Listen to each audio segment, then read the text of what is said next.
You'll see from our submission, the written submission, that we oppose the bill for two broad reasons. The bill is a threat to our democracy and a threat to the interests and well-being of children and young people.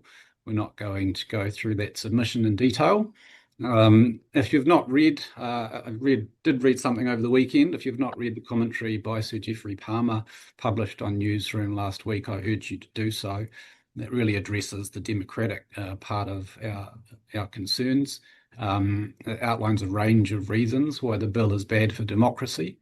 Some of those are that the bill is rushed, it's sloppy, and it lacks detail, but it also disrupts widely accepted democratic principles which have evolved over hundreds of years. It creates confusion about the role of the court, the role of ministers, whether Parliament is subjugated to the views of a single minister or a hand-picked board. That's, in our view, it is terrible, terrible law, and it comes at a time when democracies all over the world need all the help that they can get, not rushed, sloppy, and disruptive law like this. Democratic ideals are not nice to haves. They are not only abstract ideas, they have real practical consequences for individuals, communities, and humanity as a whole. In championing this bill, the ACT Party asks us to imagine what human beings could do if they were free to do it for themselves without the politics and bureaucracy.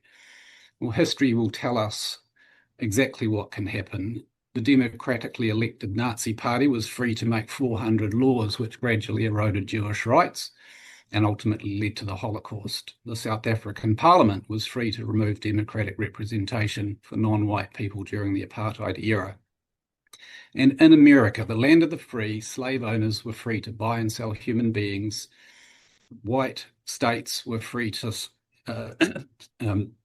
segregate their schools, and gun manufacturers are still free to flood the market with 400 million weapons.